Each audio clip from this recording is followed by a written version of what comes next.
So is there any Asians that are watching my video right now? Let me ask you something. Does your family ever tell you do not do this, do not do that, because you might attract spirits or you might have bad lucks? Even those who are not Asians, I'm pretty sure you have some superstitions that you actually believe, like the number 13.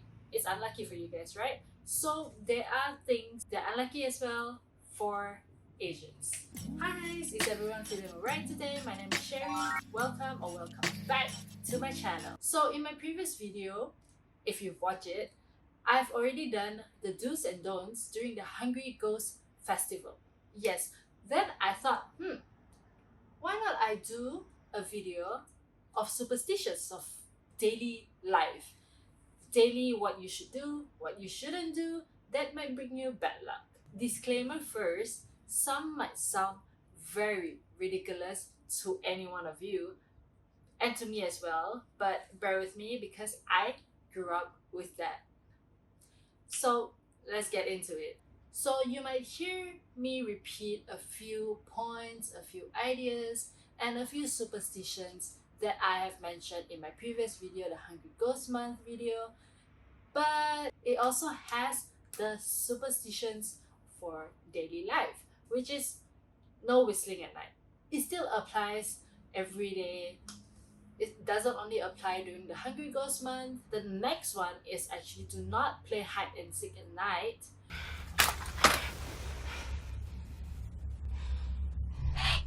Wanna play hide and clap? Because if you're hiding, right, your seekers might not be able to find you, especially at night, because the spirits might be blocking your seeker's vision, or you might be lost in their spirit's world, or you might just see something while you're hiding. Who knows? I've never tried hide and seek at night. I do not recommend it as well. If you want to play hide and seek, play it during the daytime, like now. Another one is to not play outside at night as well, especially during sunset. When I was a kid, I used to play outside a lot.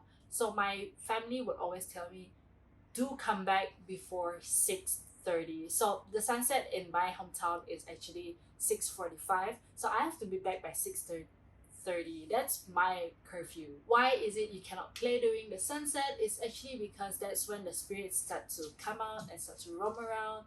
Though when I become adult right now, I have been out during sunset. Sometimes even just because I want to see the sunset.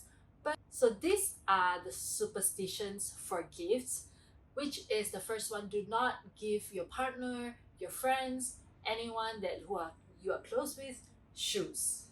Yes, shoes.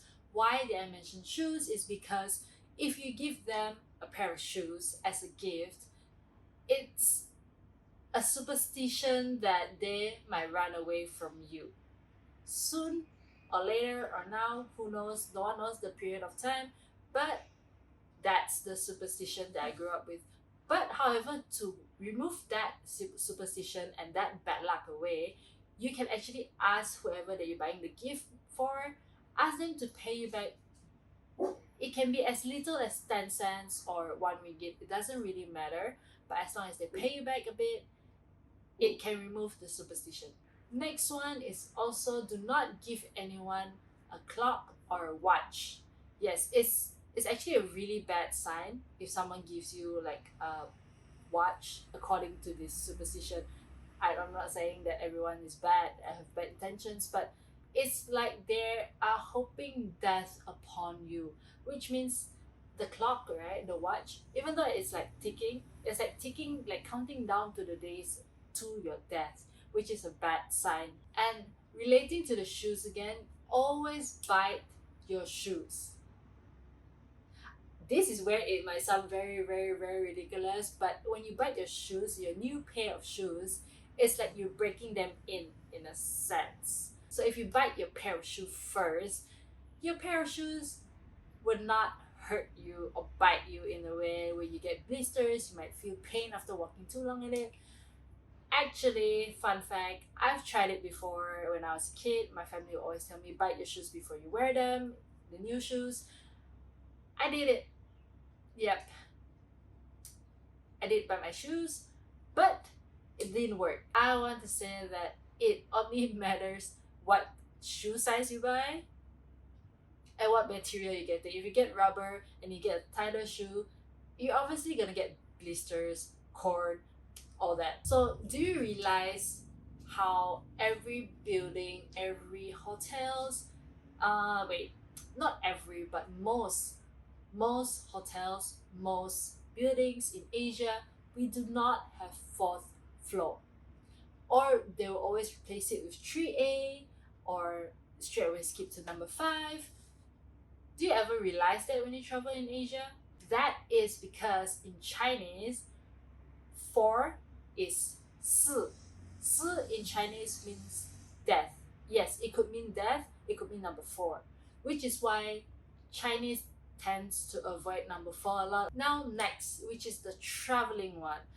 This is what I always emphasize to my family instead of they always tell me. This is what I always tell them whenever we travel, right? So, whenever I travel, I tend to avoid my hotel room number to be number 4 as well, or it ends with 4 or starts with 4. If it's in between, it's in the middle, I don't mind that much. But if it's the end or the start, I would actually request a change of hotel room. So relating back to the hotel room that I talk about is I will always knock on the hotel room door before I even go in.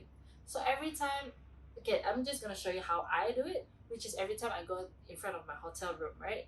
So I'll just knock 3 times and then I'll scan the card and then I'll open the door. But then when I open the door, I don't straight away close the door.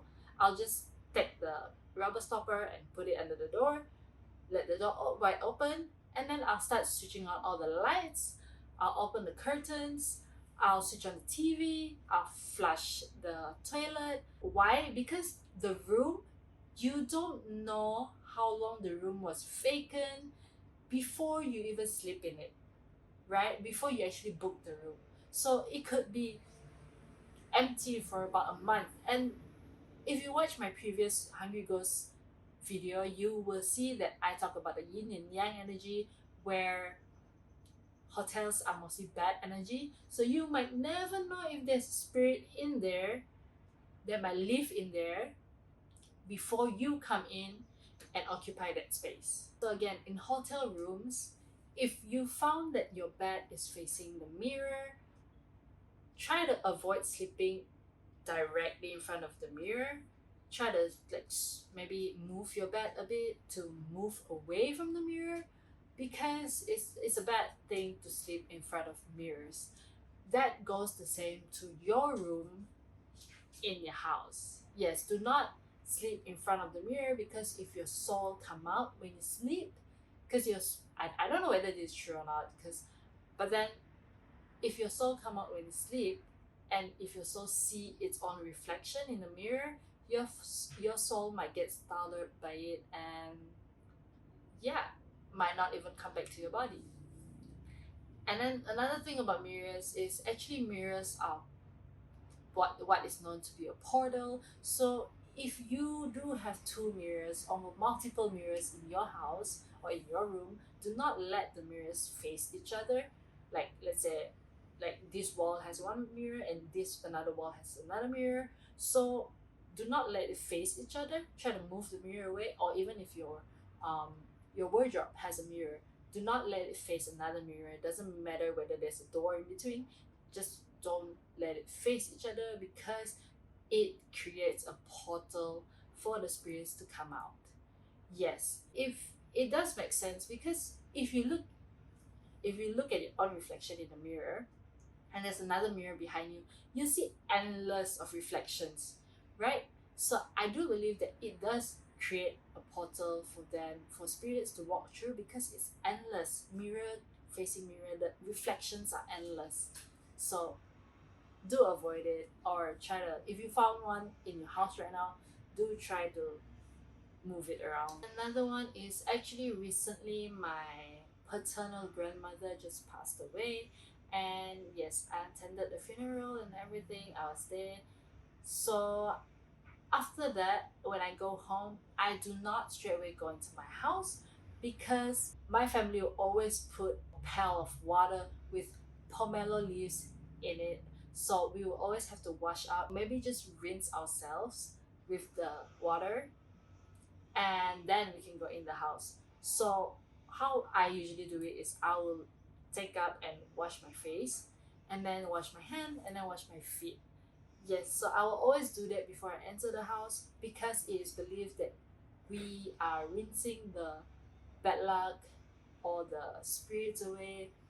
Any spirits that might follow you home from the funeral, wash them off, and the third. So, but then even if when I go in my house, right, I don't just sit down, lay back on the couch. I will straight away go for a shower. So I'm always very cautious when it comes to this kind of thing, which is why I do believe this is real. And another one that I believe is real is that when you go hiking, yes, when you go anywhere with nature, hiking, jungle trekking, whatever, forest, jungle, anyway, any those type of places, do not call each other by your real name. Do not do that. Because I had this relative that happened to go jungle trekking in Bako National Park, and she and her other cousins were hiking, jungle trekking. I don't know. I think they were hiking. I think they shouted her name out to let her know not to go so fast. And guess what? She went even faster. It was hiking. It was difficult. She was technically sprinting all the way up. So why is it that? It's because spirits actually notice her presence there, and knowing her full name gives, I don't know, it probably gives the spirit some kind of I don't know how it works, but after that I tend to avoid calling out my friends, my family for their full name, real name in the jungle or in the forest because something bad might happen. I don't know if it makes sense to you, but after I've heard the stories, I've seen it, I do believe that it's real because jungle and forest are not places to play around with. So to avoid this, do assign names for the people that you go with. Like maybe you go with a guy named Jack, a guy with named Jason, and a girl named Amanda. I don't know. I'm making names up. Okay, let's say they all have different names, right? So you can just assign the name. You can even use BTS members' name to assign your friends. Like Jack can be V, Jason can be Jungkook. I don't know. Yeah, something like that. Like just assign a fake name for everyone. So oh, and BTS members won't be affected if they assign the names when they go jungle trekking or hiking because they're not there. Okay, they're not there. Do not come attack me, army. Don't come at me because I love BTS as well. Not to mention I have their plush toys. So back to the next one is that never open your umbrella indoor. Yes, doesn't matter whether it's red umbrella, black umbrella. It doesn't matter the color. Okay, just do not open your umbrella indoor because it is not, if you open an umbrella indoor, it's actually bad luck raining down on you. And the last one, haunted banana trees.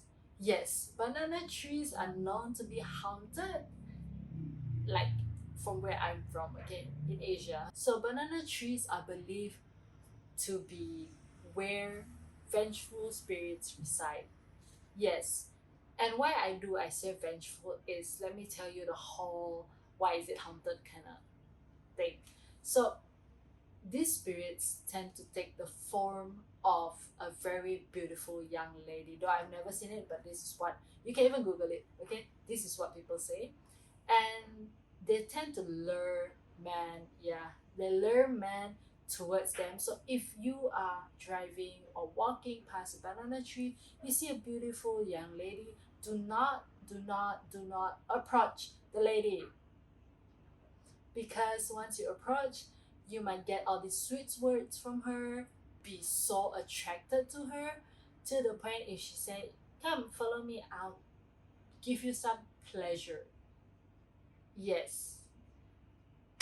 And she might give you, yes, but after that you might not come back to our world. So there's this ritual that I actually heard of a lot of times. I've seen it in some documentaries, you know, those uh haunted documentaries and stuff like that, where people tell their stories about them being haunted by things.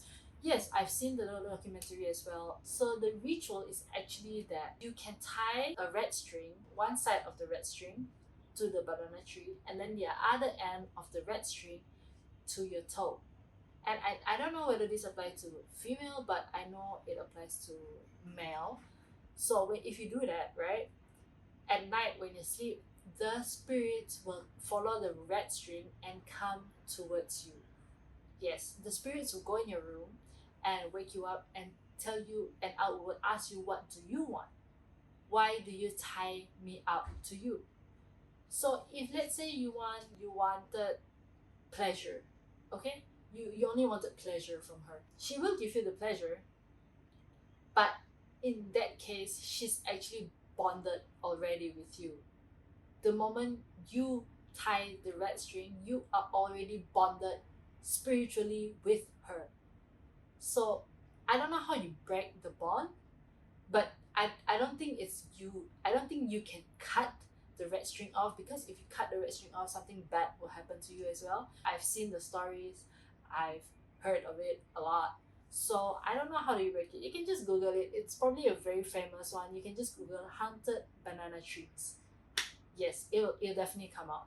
So leave a comment down below if there is any superstitions that you grew up with, because that's my end of my points. And like I said, of course, I don't believe all of the superstitions. In fact, there are few superstitions that I do break, but some I actually do follow. So actually,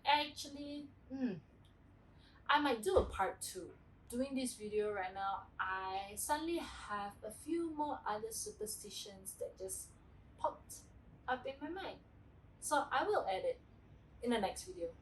I think I might. But then again, if I add some more to this video might be too lengthy, and I don't want that, as I will get tired as well, as you viewers might get super bored by it as well, even though the points might be interesting, but let's not do it in one sitting, shall we? Good. Bye bye. I wish my viewers to have a great life. Always be happy. Spread only positivity. Subscribe and stay tuned.